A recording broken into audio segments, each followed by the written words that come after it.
The Stoic truth about control, chaos, and inner peace. Have you ever felt like the more you try to control life, the more chaotic it becomes? You push harder, you plan everything, you try to hold it all together, but somehow things still slip away. People change. Outcomes disappoint. Nothing stays in your hands for long. And deep down, you're tired. Here's the truth. Peace doesn't come from control. It comes from surrender. The Stoics understood that. They knew that forcing life only creates resistance. But when you let go, when you allow things to unfold without grasping, you find something else. Clarity, stability, strength.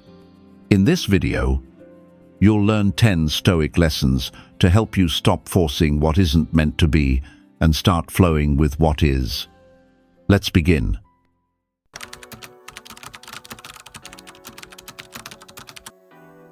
We live in a world obsessed with control. Control over our time, our relationships, our image, our success. We're taught to hustle, to grind, to dominate every outcome. And if we don't, we're seen as weak, lazy, falling behind. But here's the hidden cost. This obsession with control is quietly destroying our peace. The more we try to manipulate life to fit our plans, the more we suffer when it doesn't. We lose sleep over things we can't change. We burn out chasing things we don't even need. We panic the moment something slips outside our grasp. But the Stoics offer a different path. They didn't chase control, they mastered surrender. Not passive surrender, but strategic, grounded acceptance. A mindset that says, I will act with strength where I can, and release what I cannot. That's what this video is about. Not forcing life, but flowing with it intentionally, calmly, powerfully. Each Stoic lesson you're about to hear is a key, a small mental shift that unlocks a lighter, stronger, more peaceful way of being. Let's take the first step.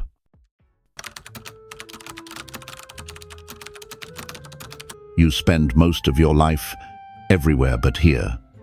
Your body's in one place, but your mind, it's running 5 steps ahead. Or 10 steps back, thinking about what might happen, worrying about what already did, regretting, replaying, rehearsing. But let me ask you something. When was the last time you were fully here, fully locked into the present moment? Not halfway, not checking your phone, not lost in thought. Just here, alive, awake, aware. The Stoics taught that this moment, this very second, is the only place you have power, not in the past. You can't change it, not in the future. You can't predict it. Right now is the only time you can think clearly, speak intentionally, act wisely. Marcus Aurelius, emperor, philosopher, soldier, lived in constant chaos. Yet even he wrote these words, "While you live, while it is in your power, be good." He knew time is running out. Each moment gone is never coming back. But we don't live that way, do we? We rush through our mornings, we multitask our lives, we check out emotionally and call it being productive.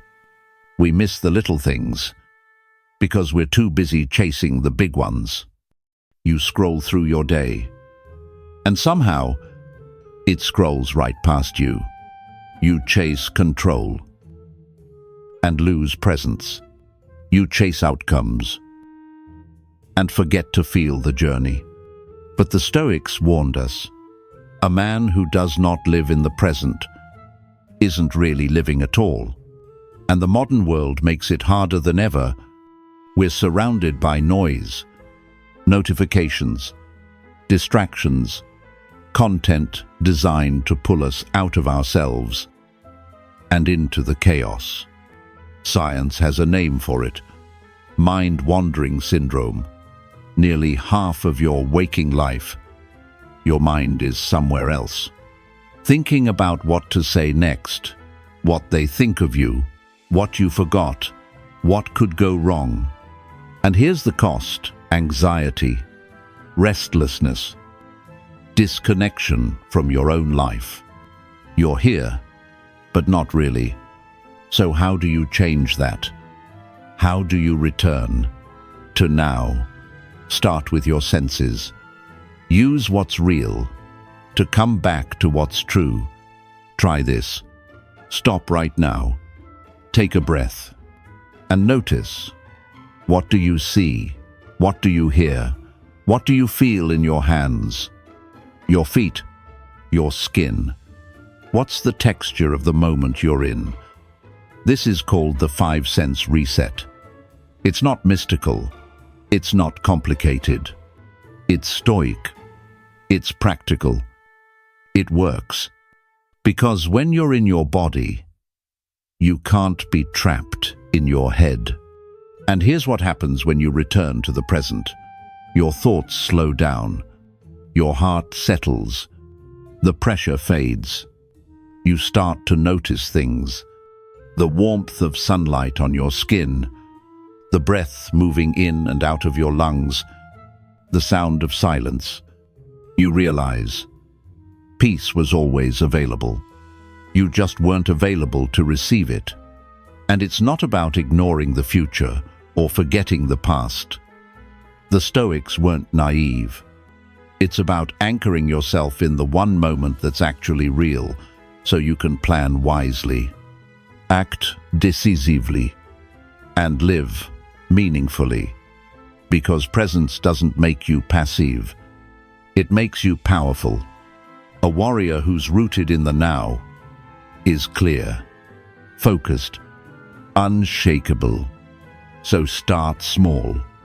Put the phone down while you eat. Take a walk with no destination.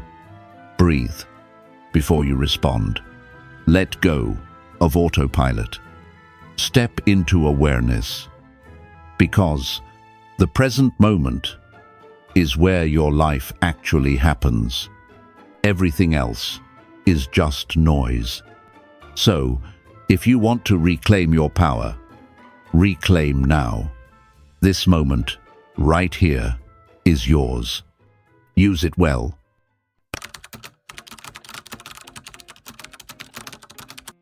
Everything changes. The people you love, the places you feel safe in, your thoughts, your moods, even your body, they're all shifting, moment by moment. The Stoics never denied this.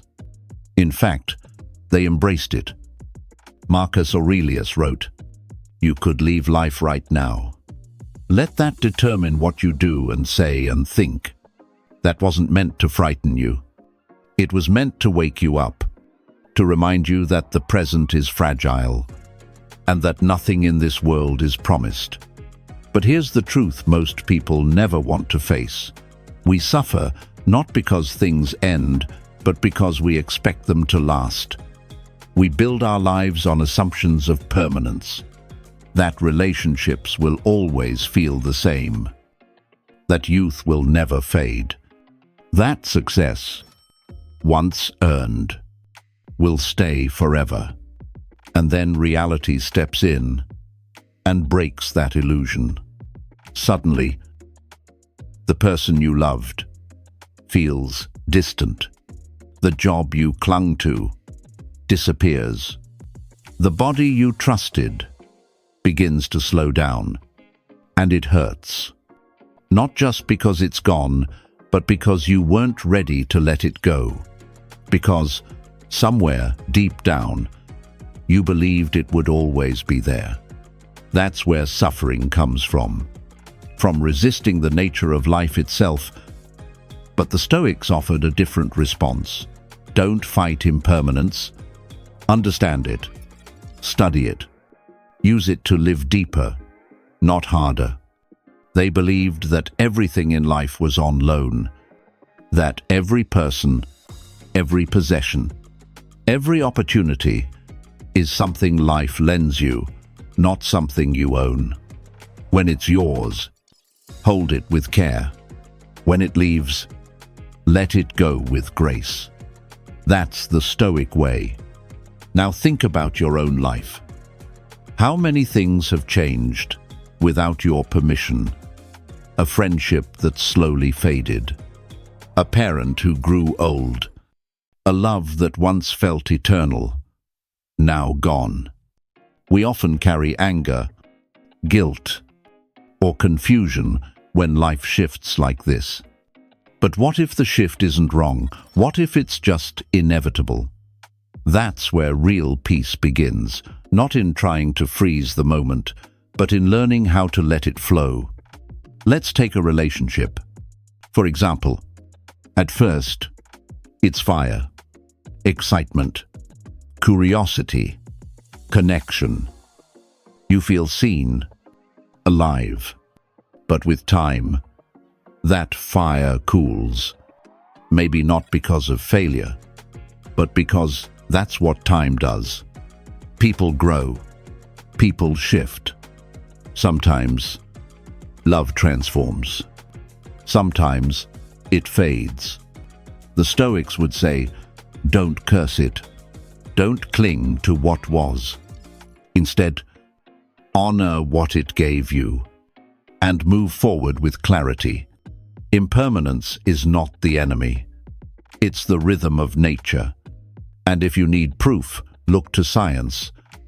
There's a law in physics called entropy, the natural tendency of all systems to move from order to disorder. Everything breaks down over time. Everything eventually dissolves.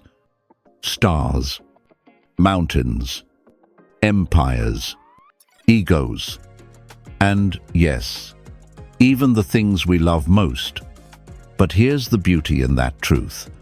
When you know everything is temporary, you begin to treat this moment like it matters. You stop sleepwalking through your days. You stop wasting time on petty fights and shallow pursuits. You start living intentionally. You appreciate the people around you more. You speak the words you've been holding back. You forgive faster. You love harder because you finally understand nothing is promised. So everything is precious. Even the pain, even the goodbye, even the change. This is the Stoic mindset. I will not run from impermanence. I will learn from it. And I will let it teach me how to live fully, fiercely, and without regret. So the next time something begins to slip away, don't panic. Don't beg it to stay. Instead, take a breath. Remember the nature of all things, and say to yourself, this too was never mine to keep, but I am grateful that I got to hold it at all. Because in the end, it's not about what stays. It's about how deeply you showed up while it was still here.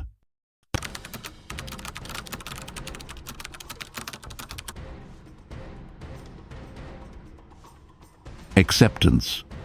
It's a word we throw around often, but rarely understand. Because, let's be honest, to many people, acceptance sounds weak, passive, like surrendering to life, or letting things happen to you. But to the Stoics, acceptance was one of the greatest acts of inner strength. Epictetus said it clearly. Make the best use of what is in your power, and take the rest as it happens. Not because you don't care, but because you know the difference between force and focus, between control and wisdom. There are two circles in life. The first, what you can control. Your choices, your actions, your responses. The second, what you can't. Other people's opinions, unexpected events, the past, the future. And here's the trap most of us fall into. We spend our time, energy, and emotions trying to change the circle we have no power over. And what does that give us? Frustration, exhaustion, disappointment. Acceptance is what happens when you stop pouring your soul into the wrong places, when you stop resisting what already is. Think about a simple scenario. You're stuck in traffic. It's bumper to bumper. You're going to be late, and the driver next to you is texting, drifting into your lane. You feel the anger rising, the stress building. You grip the wheel. You're ready to explode. Now, pause. What can you actually control? Not the traffic, not the driver, not the time, but you can control your breath, your tension, your state. You can choose to sit in peace or sit in chaos. The outside stays the same, but the inside, that's always your choice. This is what the Stoics meant by power. Not power over the world, but power within it. Because sometimes the bravest thing you can do is not react, not fight, but accept. Acceptance is not the same as resignation. Resignation says, this is how things are. I give up. Acceptance says, this is how things are. Now, what will I do with that? It's not weakness, it's clarity. And the more you practice it, the more unshakable you become. Here's something powerful you can try today. Take a blank page. Draw a line down the middle. On one side, write what I can control. On the other, what I cannot. And start filling it in. You'll see things you stress about every day that were never in your hands to begin with. Let those go. Then look at what is in your control. Your morning routine, your tone of voice, your boundaries, your mindset. That's where your focus belongs. This exercise, it's called Stoic journaling. And it's more than a habit. It's a recalibration of the soul, because when you start separating what's yours from what's not, you take your energy back. You stop wasting it on things you can't fix and start investing it in who you're becoming. Viktor Frankl, survivor of Auschwitz, wrote, "Everything can be taken from a man but one thing, the last of the human freedoms, to choose one's attitude in any given set of circumstances. That's not philosophy. That's experience. And that truth, it echoes everything the Stoics believed. You don't control the weather, but you control how you dress for it. You don't control the chaos, but you control the calm you bring into it. You don't control the outcome, but you always control your effort. So when life doesn't go your way, when things fall apart, when people disappoint you, remember this: you don't need to control everything. You just need to control you. Because acceptance isn't defeat. It's strategy. It's energy management. It's the path to peace without passivity. When you stop resisting reality, you start moving with it. And when you move with life, instead of against it, you become something rare. You become calm, clear, grounded. You become unshakable. letting go. Two simple words. But they carry the weight of a lifetime. We're told to hold on, to fight harder, to keep trying no matter what. And sometimes, yes, that's what strength looks like. But not always. Because some battles aren't meant to be fought. Some outcomes aren't meant to be forced. And some things are meant to be released. The Stoics understood this. They taught that true freedom comes when you stop clinging to what you cannot control. Letting go is not defeat. It's discipline. It's not apathy. It's awareness. Marcus Aurelius said, each morning, remind yourself what a privilege it is to breathe, to think, to love. That's not just gratitude. That's perspective. Because when you recognize how little in life is guaranteed, you start treating every moment as a gift, not a possession. You stop gripping things like they owe you permanence. You start holding them like rain in your hands, precious, temporary, and already slipping through. But here's the part we often miss. Letting go doesn't mean you stop caring. It means you stop suffering over what's beyond your reach. You stop defining your peace by someone else's behavior. You stop measuring your worth by an outcome you don't control. You stop living in fear of what might leave. Letting go is emotional liberation. And it begins with one powerful shift, releasing expectation, because expectation is often just disguised attachment. You expect someone to call back. You expect the project to succeed. You expect people to understand you, to appreciate you, to never leave. And when they don't, you suffer. But it's not the event that hurts most. It's the expectation you built around it. So what do? You loosen the grip. You hold people with compassion, not control. You pursue goals with heart, not obsession. You show up fully and let go of how it turns out. Letting go isn't indifference. It's trust. It's saying, I've done my part. Now I surrender the rest. Now here's a tool to help you practice this. It's called mental subtraction. Imagine for a moment that the thing you value most is gone. Your partner, your health, your job, your freedom, gone. How do you feel? It's painful. Yes. But notice, something else rises with the pain. Gratitude, presence, a sense of urgency, to not take it for granted.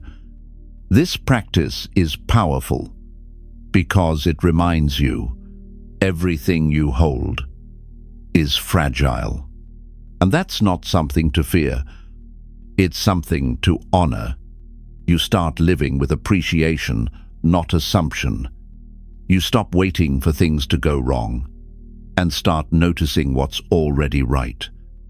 Mental subtraction trains your mind to let go before life forces you to. So when change comes, and it always does, you're not paralyzed. You're prepared. Letting go also means releasing something more subtle, but equally heavy. The fear of what people think. This fear shapes our decisions.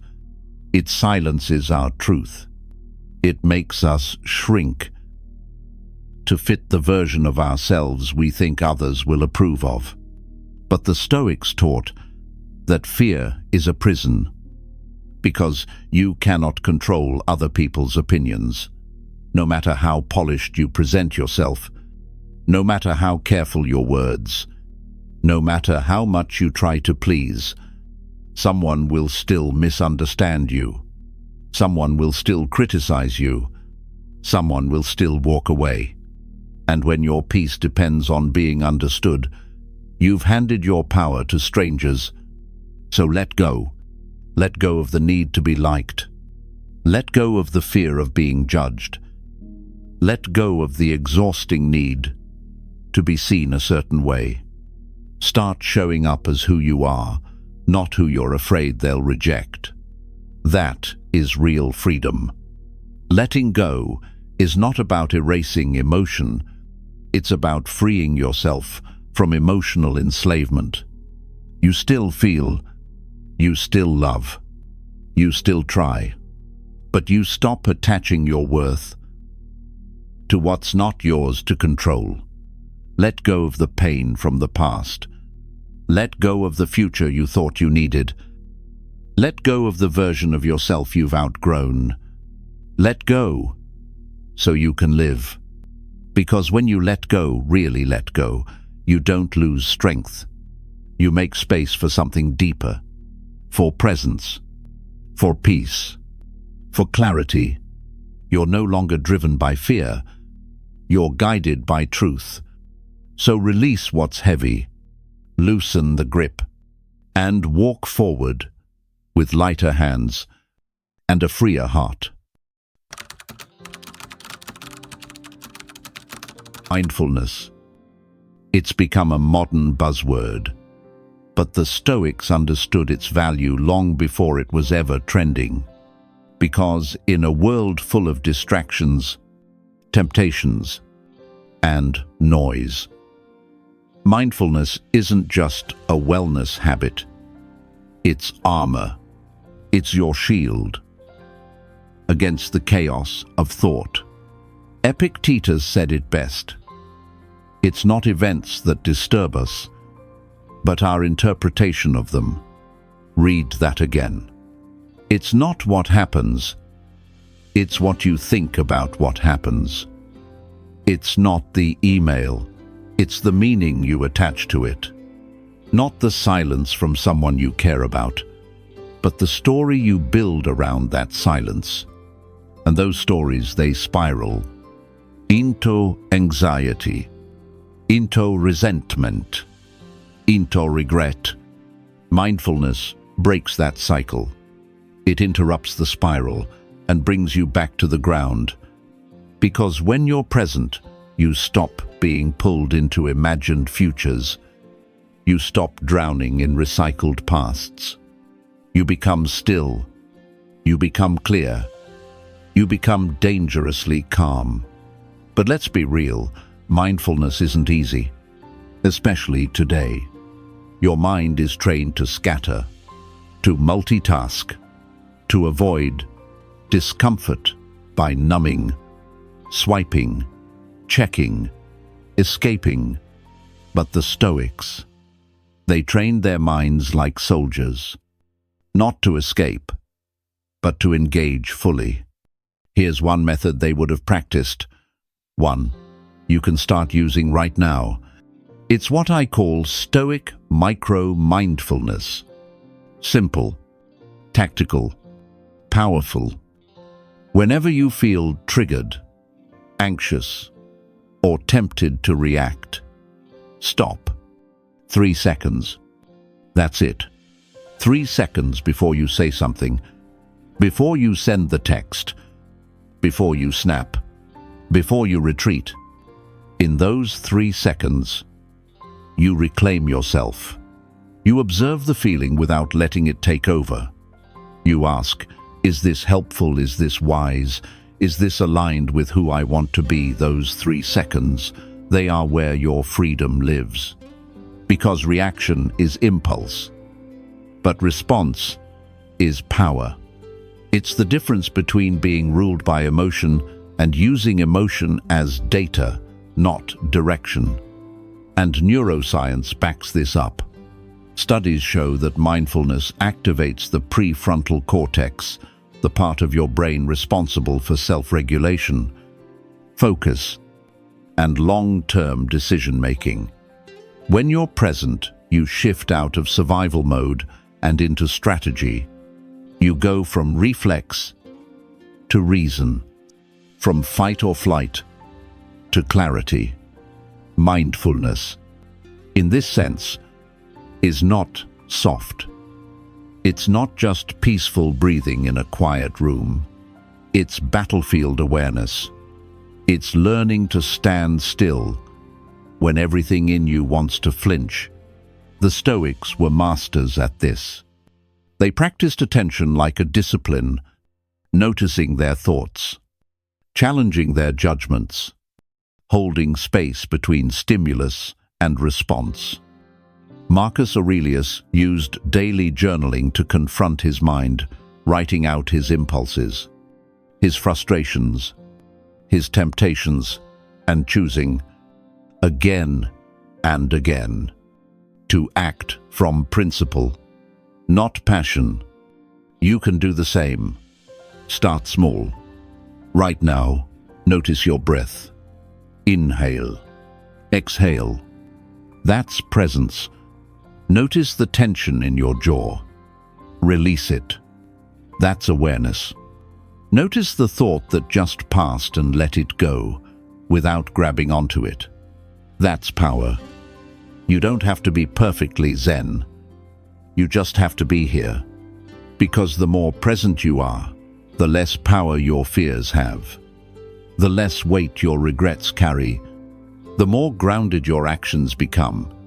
Mindfulness isn't about escaping reality. It's about facing it with both eyes open and a steady heart. And over time, you'll notice the shift. You'll respond slower, but stronger. You'll speak softer, but with more weight. You'll move calmer, but with more precision.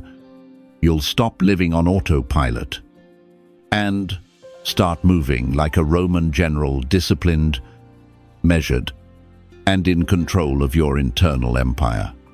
So the next time your mind starts to drift, pull it back. The next time emotion grips you, breathe into it. And the next time life pushes you to react, pause. 3 seconds. That's all it takes to go from chaos to command.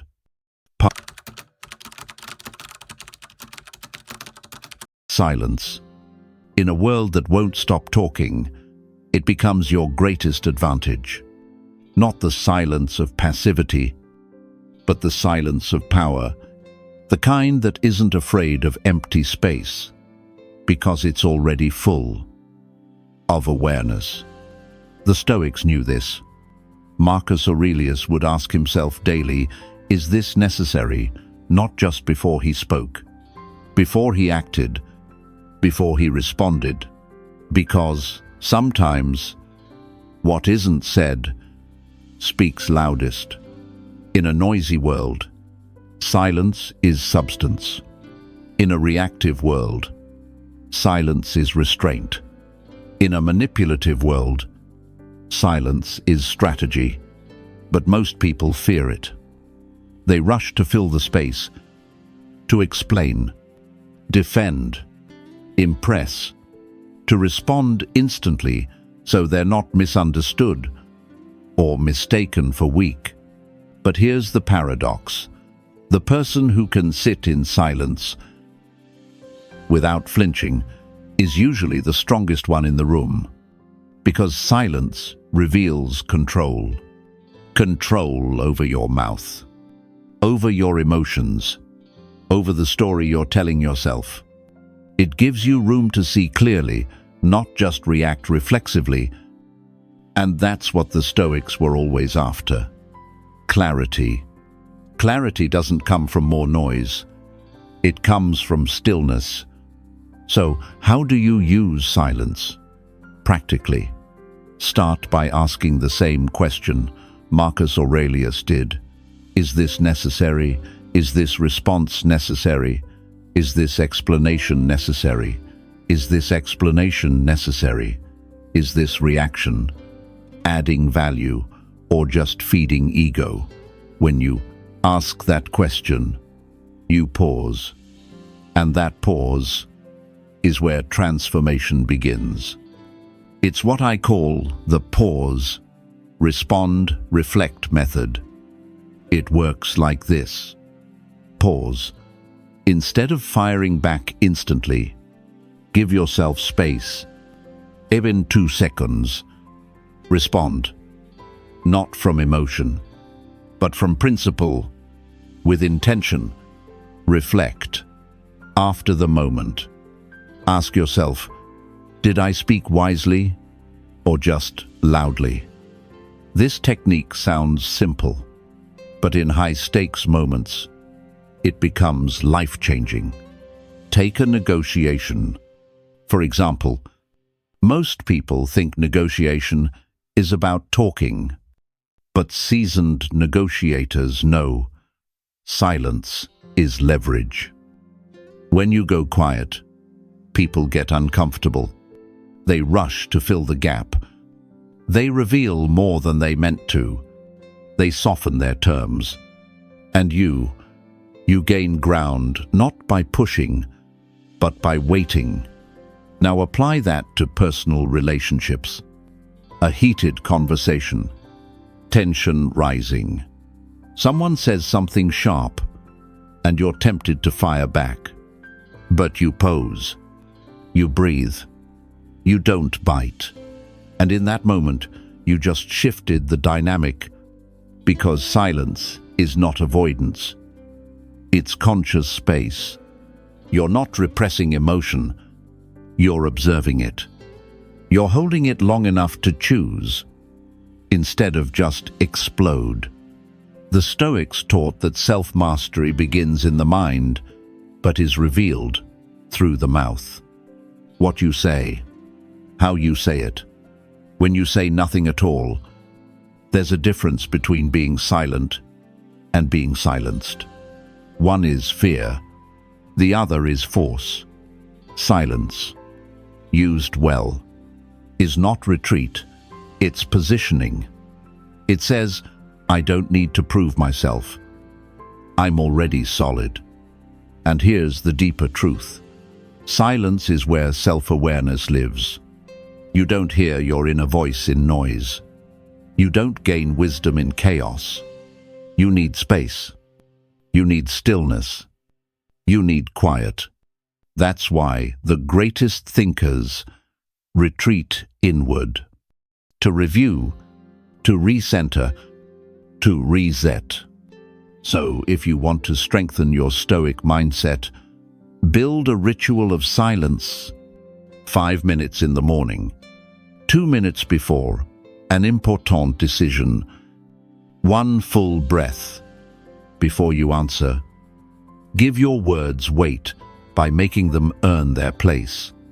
The less you speak, the more power your voice carries when you do, because when you speak from silence, you speak from center, and that is when people start to listen, not just because of the words, but because of the space between them. So here's the challenge. Say less, pause more, and remember this: the most dangerous man in the room isn't the loudest one. It's the one who knows when to say nothing and still owns the room.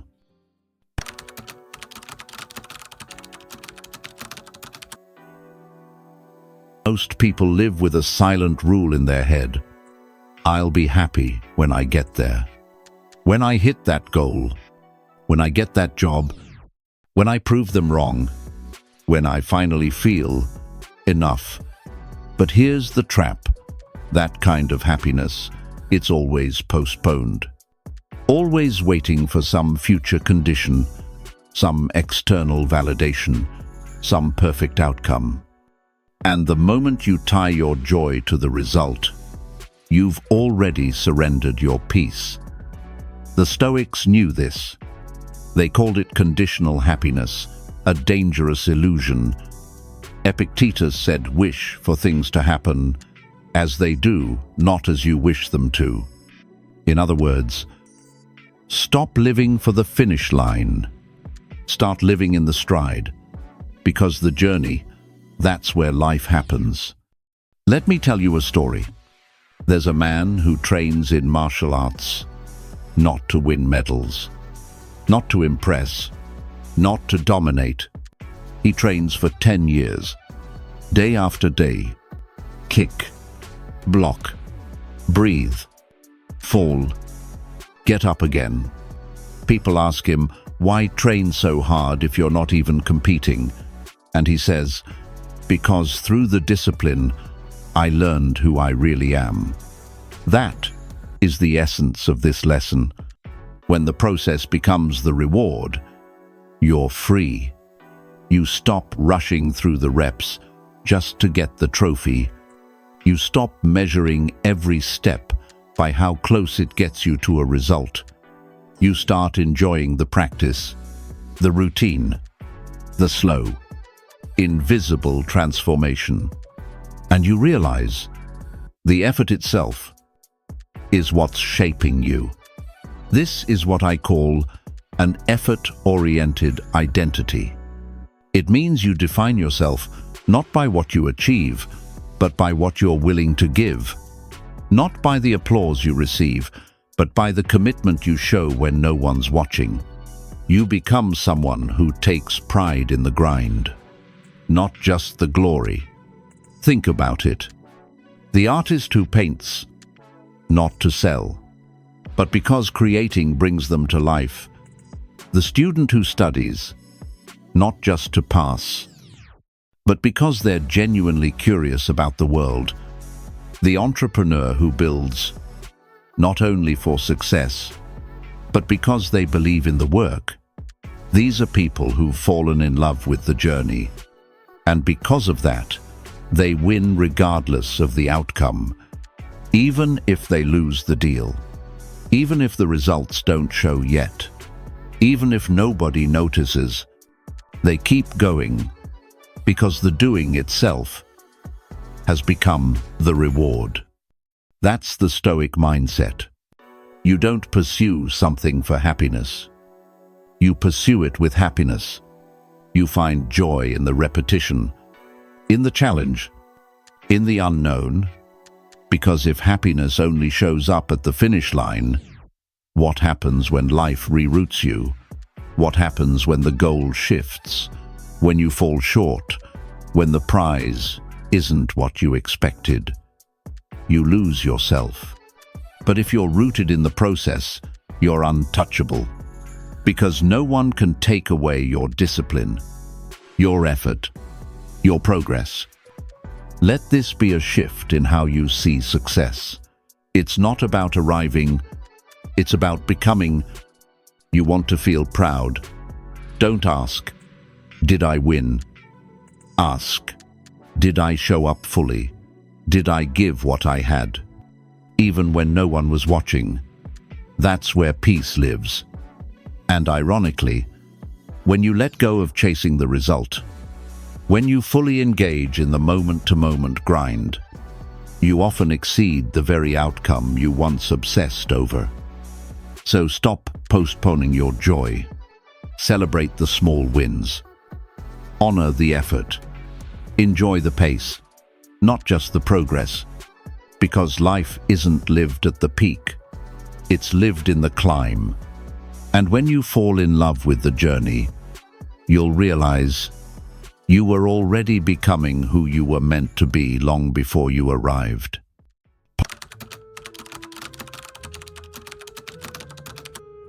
In a world where more is never enough, the Stoics chose less. Not because they couldn't have more, but because they saw clearly more doesn't equal better. Seneca once said, "The man who craves more is poor, not the one who has less."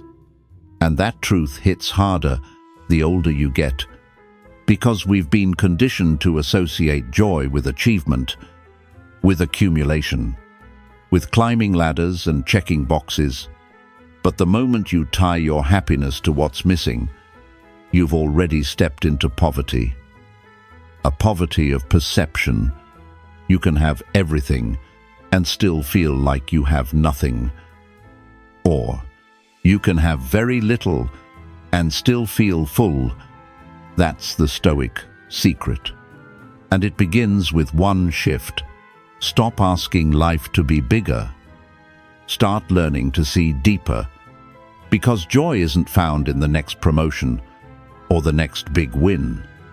It's found in a warm cup of tea, in a breeze slipping through an open window, in the sound of honest laughter, in the moment you breathe in and remember you're still alive. But we miss it. Not because the joy is missing, but because our attention is... We are overstimulated and underaware. Our eyes are on screens. Our thoughts are 5 steps ahead. Our bodies are here, but our minds, they're racing, scrolling, escaping. So the simplest things, the real things, they become background noise. But when you lose touch with simplicity, you lose touch with peace. And the only way back is presence. The Stoics didn't just preach about simplicity, they lived it. They weren't impressed by gold, titles, or applause. They found meaning in clarity, in the everyday, in what most people overlook. And today, in our hyper-connected world, that kind of simplicity requires intention. So here's your first practice: digital fasting. Not forever, not all day, but just enough. Enough to remember what it feels like to be in a room and actually be there. To eat a meal without checking your notifications. To sit quietly without filling the silence. To go for a walk without earbuds in. Digital fasting isn't about rejecting technology. It's about reclaiming your sensitivity to life. Because when you unplug from the feed, you plug back into your senses, and the world begins to reappear. The sky becomes a canvas again. Voices sound richer. Textures feel alive. You notice the way sunlight moves across the floor, the way steam curls up from your coffee, the way your breath softens when you stop rushing. This is where joy lives. Not in the spectacular, but in the specific. In the details you used to rush past. The ones that don't demand your attention, but reward it. And this brings us to something I call aesthetic stoicism. It's not about art galleries or perfect lighting. It's about learning to see, really see the beauty in the ordinary. It's the discipline of noticing what's good, what's quiet, what's enough. A Stoic doesn't need grandeur to feel awe. They find it in simplicity, in the symmetry of a well-swept floor, in the stillness of an early morning, in the quiet integrity of a small act done with care. Aesthetic stoicism is the practice of deliberate appreciation, because the truth is, if you can't find joy in the small things, you won't find it in the big ones either. Because the mind that's always chasing the next thrill becomes numb to everything else. It craves intensity and loses the ability to feel intimacy. But when you return to the simple, to the cup of tea, to the sound of birds, to the comfort of stillness, you rebuild your emotional sensitivity, and you realize happiness was never supposed to be loud, or flashy, or found in someone else's applause. It was supposed to be quiet, grounded, yours. So what does this look like? It looks like taking 5 slow breaths before you begin your day. Like eating your food without distraction. Like listening to someone without rehearsing your next sentence. Like looking up at the sky, just to look. It looks like gratitude without needing a reason. And that is emotional wealth. You don't need a perfect life to feel peace. You just need to see the one you already have, clearly. So here's your challenge. Today, do less. Not in laziness, but in reverence. Turn off the background noise. Put the phone down. Make eye contact. Walk slowly. Savor something, anything without multitasking. And when you do, don't be surprised if something shifts. Your shoulders drop. Your mind softens. And for the first time in a long time, you feel here, you feel alive.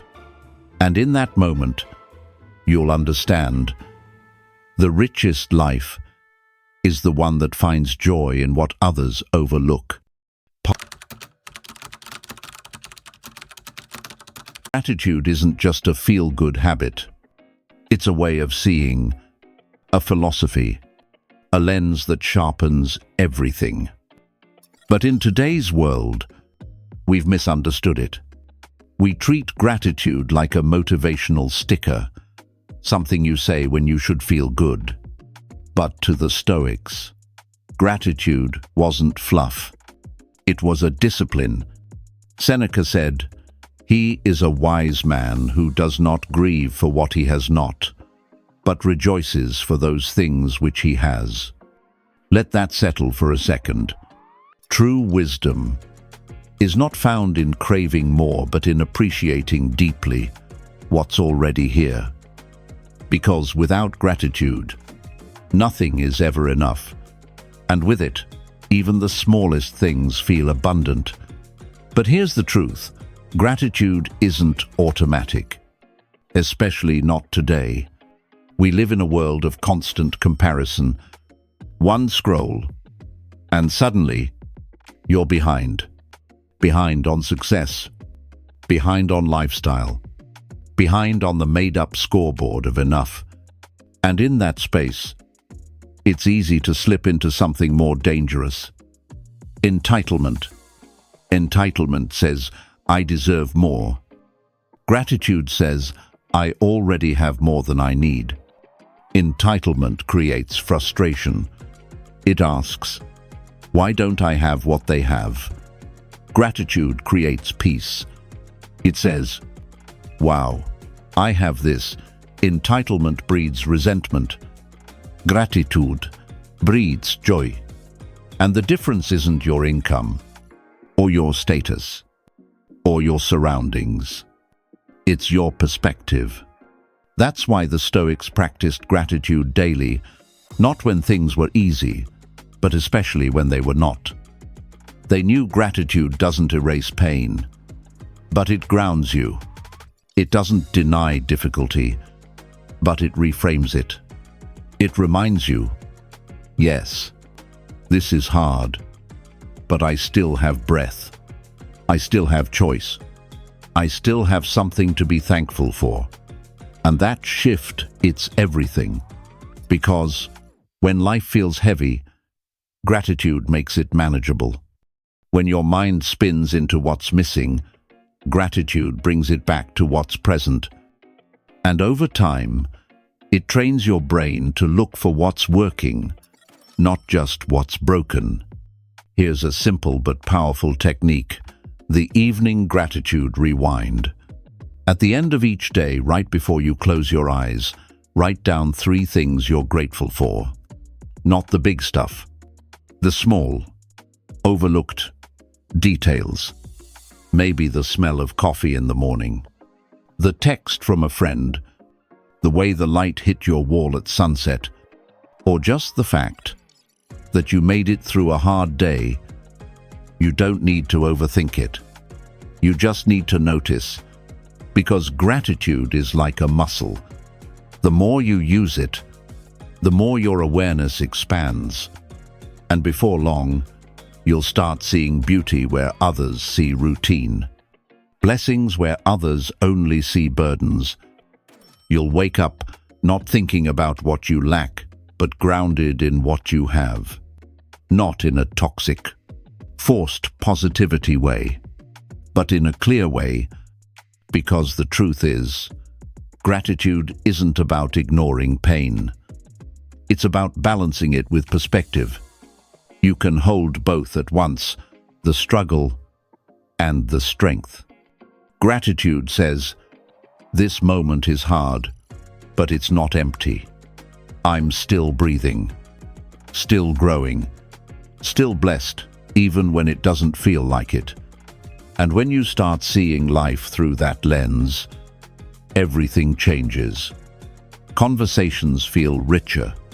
Quiet moments feel holy. Even your own thoughts start to soften, because when you feel thankful, you feel alive.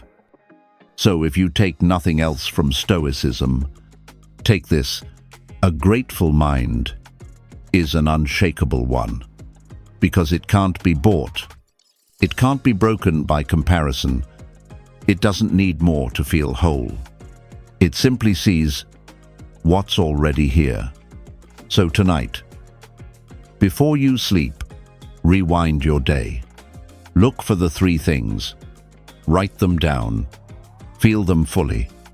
And tomorrow, watch how differently you carry yourself. Not because everything changed, but because you did.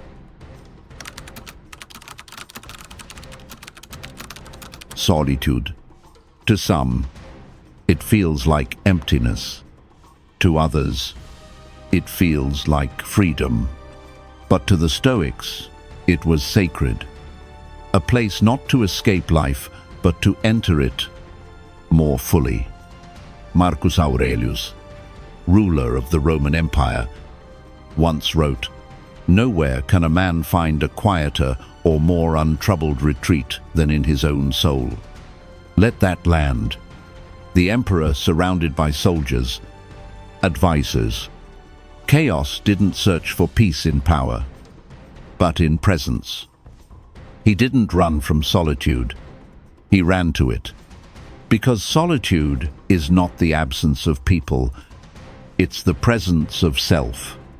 It's where clarity lives, where your thoughts slow down, where your identity gets rebuilt from the inside out. But today, solitude is almost taboo. We avoid it, fill it, mute it. We reach for distractions the moment stillness arrives. AirPods, TV, TikTok, notifications, background noise for our background anxiety. But here's the paradox.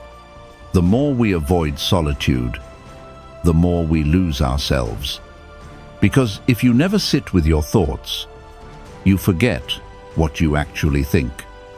If you never sit in silence, you forget how to hear.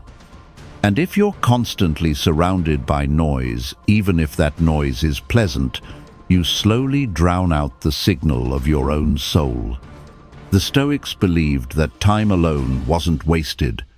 It was essential. They knew the mind, like any weapon, requires sharpening. And sharpening doesn't happen in motion. It happens in stillness. It's in the quiet hours, when no one's watching, that you ask the questions that matter. Who am I when I'm not performing? What do I value when no one's applauding? What do I need to let go of so I can breathe again? These are not answers you Google. They're answers that rise slowly through solitude. But that doesn't mean it's easy. Being alone, truly alone, requires courage. Not because there's danger outside, but because it brings you face to face with yourself. And some people spend their whole lives avoiding that mirror, but not the Stoics. They invited the mirror because they understood this. You can't master the world around you if you haven't first made peace with the world inside you. And peace requires space. Mental space, emotional space, spiritual space. So here's your invitation. Start small. Begin your day not with a screen, but with solitude. I call it the Stoic solitude practice. 15 minutes. No phone, No music, no to-do list. Just you and your mind. Sit by a window, light a candle, open a journal, breathe. Ask, what am I avoiding? What am I grateful for? What do I need to remember today? You don't need profound answers. You just need honest space. Because even 5 minutes of stillness can do what 5 hours of distraction never will. It reconnects you, recenters you, rebuilds you. And here's the secret most high performers already know. The most successful people in the world, creatives, leaders, visionaries, they don't just grind endlessly. They retreat strategically. They schedule their solitude because they understand if you don't step away from the world will consume you. They know that real insight doesn't happen in meetings. It happens in stillness. Real breakthroughs don't arrive in noise. They arrive in silence. And real confidence, it doesn't come from external approval. It comes from knowing yourself so deeply, you no longer need permission to be who you are. Solitude is how you get there. It's where you remember. You're not just someone reacting to the world. You're someone shaping it. You're not just another voice. You're the one who pauses while others shout. You're not just part of the crowd. You are your own compass. But to become that, you must retreat, not as an escape, as a return to your values, to your clarity, to your truth. So the next time life feels loud, don't raise your voice. Lower your volume. Step back. Sit still. Listen closely. Because beneath the noise, beneath the pressure, beneath all the layers you've had to wear just to survive, there is you, calm, present, unshaken. That's the version the Stoics trusted, not the performative you, not the reactive you, not the exhausted, overextended, overcommitted you, but the quiet, grounded, soul-led you that only reveals itself in solitude. So find your stillness, guard it, honor it, make it a ritual, not just to pause, but to remember. Because when the world forgets who you are, and even you forget who you're becoming, solitude will remind you. So now, take a breath and let it all land. 10 Stoic lessons, 10 reminders, not just for thinking, but for living. Because in a world that rushes, reacts, and reaches for more, the Stoics offer us something timeless: stillness, presence, power that doesn't shout, wisdom that doesn't flinch. You don't need to control everything. You just need to master what's within. Your breath, your response, your values. That's the Stoic way. It's not cold. It's clear. It's not passive. It's precise. It doesn't numb emotion. It sharpens it, filters it, and brings you back to what matters most. So here's what you carry with you now. Don't force life. Let it unfold. Don't chase what isn't yours to catch. Don't grip what's meant to move. Don't try to outrun uncertainty. Learn to walk with it. Because peace isn't found in control. It's found in your relationship to change. The moment you stop resisting what is, you begin responding to it powerfully, calmly, clearly. That's where freedom lives. And maybe, just maybe, that's what you've been searching for all along. Not noise, not dominance. Not perfection, but quiet strength. The kind that doesn't react to everything because it knows not everything deserves a reaction. The kind that walks slowly, chooses wisely, and lets go not out of weakness, but out of wisdom. Because life will never move exactly how you want it to. People won't always meet your expectations. Outcomes will shift. Plans will fail. But when you flow with life instead of fighting it, you begin to experience something deeper than success. You experience clarity. And with clarity comes peace. And with peace comes power. So let me ask you something simple, and I want you to answer it honestly, right now. What's one thing you're ready to let go of today?